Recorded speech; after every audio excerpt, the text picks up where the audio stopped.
Dear DJ Cory, gusto ko mangin tatay. Pero gusto ko man sang lalaki. Ang kada tao may sikreto. Pero sa akon, may 3 ako kasikreto. Itago lang ako sa ngalan nga Blue. Elementary pa lang balaan ko na nga hindi ako straight. Abi ko agi ako. May mga crush ako, mga lalaki nga crush, kagkalabanan sa mga upod ko, kagbarkada, mga girls. But at the same time, nagaka-attract man ako sa girls. Madumduman ko pa gani, may ara ako puppy love, babae siya. Pero syempre, tungod bata pa, wala man to nagdugay. So napinsaran ko, attracted ako sa babae, pero at the same time, attracted man ako sa pareho ko nga lalaki. Pero never ako nangisog nga magsulod sa isa ka same-sex relationship. Ginapinsar ko pa lang, daw hindi ako komportable. Sa paglakat sang panahon, nagka-girlfriend ako. Balaan niya nga hindi ako straight. Ang mga friends ko, hindi gani nila makumpirmang matudtuod ko nga pagkatao. It's as if they assumed nga agi ako. Wala man ako may mahimo kung amo ng panulok nila sa akon. So naglakat ang panahon, college na ko. Sa amat-amat nga paagi, naintindihan ko kung ano gid bala ang nagkakatabo sa akon. Yes, nagkaka-bother man ako sa pagpanumdum kung sino ako, ano gid bala ako, kag kung ano bala ang mas matimbang sa akon. Nagapasalamat gani ako kaysang college, may ara kami psychology class. Kada lesson, may na-realize ako. Siguro kinahanglan ko lang maagyan ang face nga may confusion ako sa pagkatawo ko. Kag hindi kinahanglan nga mamili ako dayon kung ano gid balang gusto ko. O kon, hindi man kinahanglan nga may pilion gid ako. Ang kinahanglan ko lang himuon, be true to myself. Magpakatotoo sa sarili, kumbaga. I can define who I am. Ang mga tao nga ara sa palibot ko, they should never define me. So tungod sa psychology class, nakaangkon ako sa mas madalaw nga pag-intindi pag-abot sa gender, kag sa kaugalingon ko. Then and there I confirmed, I am indeed a bisexual. But back then, kinahanglan ko atubangon ang kamatuoran nga hindi ako maintindihan sa mga tao nga nagapalibot sa akon. Nahadlok ako sa pwede mangin na reaksyon sa pamilya ko, sa mga tao nga malapit sa akon. So I became in denial. Naglabot sa 2 ka tuig bago ko ginatubang ang kamatuoran nga hindi tanan kaya batunon kung sino ka, kag kung ano ako, diba? And at that point na-realize ko ato sang nagtrabaho ako sa call center. Mas nag-mature ako. Mas na-realize ko pa kung paano intindihon ang mga kinaiya sang tagsa katao. Mas naging open-minded ako. Mas napinsaran ko na kung gusto ko napinsaran ko nga kung gusto ko mabaton sang iban nga tawo, kinahanglan nga batunon ko ana yung kaugalingon ko.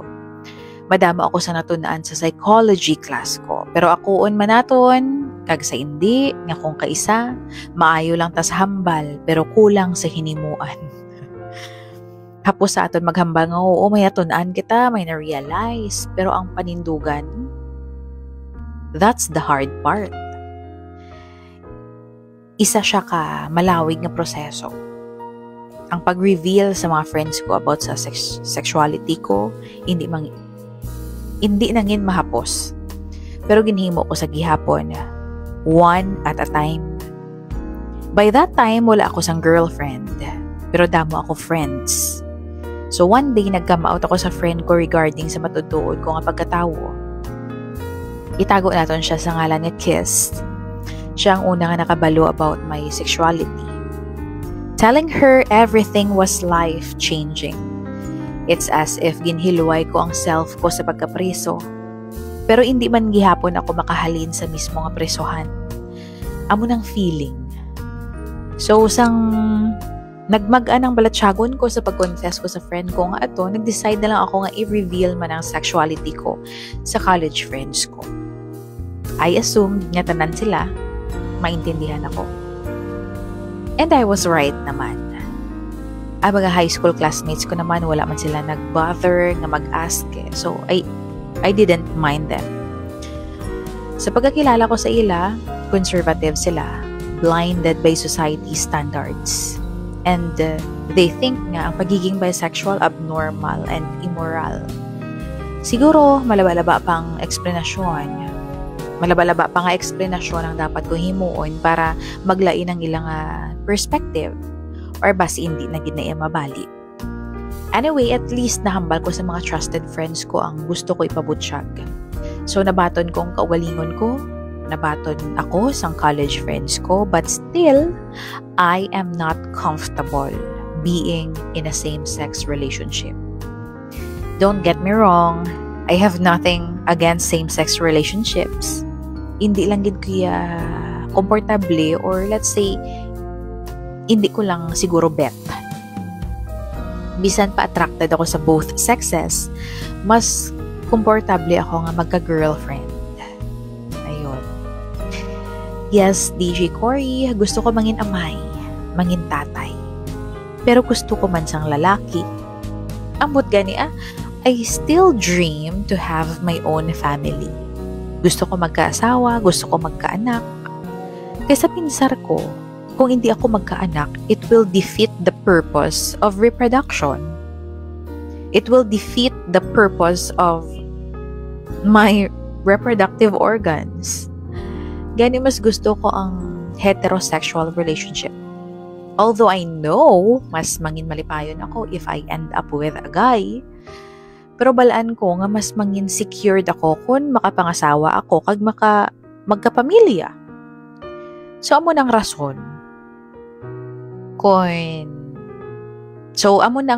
kon may mga boy crushes ako, wala ako napadalman. Asa lang ito ako sa crush. Never ako nag-entertain sa mga lalaki nga nagpapatyag ako, nag-flirt sa akon. So siguro may impact man sa ako ng kamatuoran nga wala ako sang may gindakan nga tatay. I never learned how to interact with a man. So amo nang una ko nga sekreto. Isa ako ka-bisexual. Ang ikaduha ko nga sekreto, nagalantaw ako sa mga videos, both genre. May pa ganun. Siguro, gapamangkot ka mo, do I get aroused? Well, mahambal ko nga, yes naman, both sides. So, kung may time naglantaw ako and all, kag gusto ko nga magpautwas ang init sang lawas sa galantaw ko. And here's my third secret. I fell in love with my close friend. Babae siya. Ang problema galing may boyfriend siya. Gina-analyze ko ganing kaugalingon ko basi confused lang ko sa ginatawag nga love kag sa attraction nga nabatsyagan ko para sa iya. Paano man ang babae nga ni, balaan niyang tanan nga sekreto ko. Kagbaton niya ko. Best friend ko siya Pero nag-umpisa ang pagkagusto ko sa iya, freshman pa lang kami. Tapos sa pagkasimple pa sa iya nga klase sang babae. Gwapa, may sarang ang pamilya, pero hindi magarbo. Tapos, that time, may pagkatibo pa siya. May girlfriend siya. Pero subong, may boyfriend na. I never courted her. Feeling ko, we were worlds apart. Feeling ko hindi pwede mangin kami. Because I value our friendship more than anything else. I don't know kung saan o pa mabago, ining pag-admire, or pagpalangga ko sa iya. But I'm perfectly happy being her friend. And seeing her happy with her boyfriend, wala man ako sang may nabatsyagan nga bitterness at all. Because in the very first place, I know there will never be us. Pero syempre, nag-aasa ako nga isa kaadlaw kung mabalaan niya ang feelings ko para sa iya. Hindi man magbago ang panulok niya sa akon. nga hindi man mangin awkward ang updanay namon. Kag kung papilion niyo ako between friendship versus a romantic relationship with her, I'd rather choose friendship. Less risk, and in that way, hindi siya madula sa akon. So that's it. Amo ng mga sikreto ko. Isa ako ka-bisexual, nagalantaw ako sa porn, kag na-in-love ako sa best friend ko. Nga, babae. I don't know kung makita ko pang babae nga pakaslan ko someday, but I'm hoping one day. Kag tani kung mabalaan gid man sa pamilya ko, kag iban ko nga mga tropa, ang matudtuod kapag katawo ko. Tani, mabaton man nila ako. Pareho sa pagbaton sa akon sa mga close friends ko. Asa diri na lang ako, DJ Cory. Love, Blue.